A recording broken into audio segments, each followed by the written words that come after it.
Ebukhosini ekseni namhlanje ngithi cha ake ngibingelele nina bohlanga lomhlabathi nina besilo ukuthi siphinde futhi salithola lelo thuba emva kokugoba izinkophe sakwazi ukuthi sivuke umphefumulo usahlangene nenyama kukho konke uNkulunkulu asipha kona osukwini kufanele ukuthi situse futhi sibonge amandla kaMoya Ingcwele aqhubeka ngasonke isikhathi nokulitshala ithemba nokuphokophela ngekusasa eliqhakazile.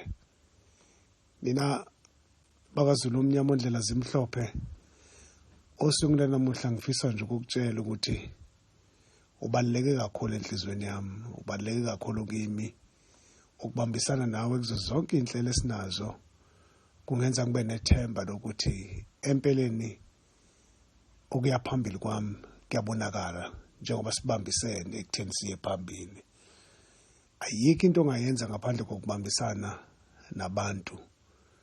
Ngeke emhlabeni esiphila kuona wakwazi ukuphila kungekho abaseduze kwakho enibambisene nabo ninombono wempumelelo, ninombono wokuphokophela, ninombono wethemba, ninombono wobumbano njengoba sazi ukuthi kuzo zonke ingqinamba ezivuka sinazo usuku nosuku uNkulunkulu uyakwazi ukuthi aseqise kuzo asinqobele zona njengoba sazi ukuthi salethwa sinethemba lokuthi ebuhleni nasebini eyinkingeni nasempumelelweni siyohlala sinqoba.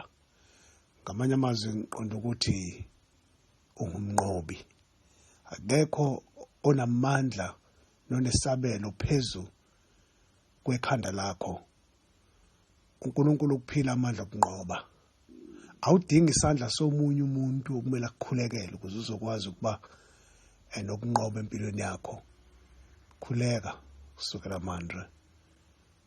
Zibekele wena indlela eyaphambili ngoba unawo lawo mandla, uphiwe lawo mandla okwazi ukukhuleka izinto zenzeke, okwazi ukukhuleka izinto iguquke, okwazi ukukhuleka amasanga avuleke, okwazi ukukhuleka uzibone uhleli esihlalweni samakhosi ngoba isihlalo sobukhosi nesihlalo samakhosi asidalelwe abantu abathile kuphela kodwa sonke sinamandla okuhlala kuleso sihlalo.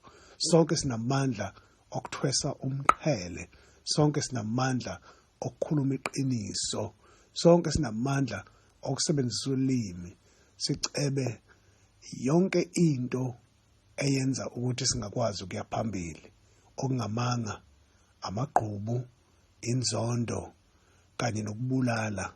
Konke lokhu ngithi asicebe ngegama likaJesu Kristu ekutheni ngeke kwaba nesabelo empilweni yethu njengabantu abadalwe bephila, abadalwe benothando, abadalwe benenhlonipho, abadalwe benokuthula.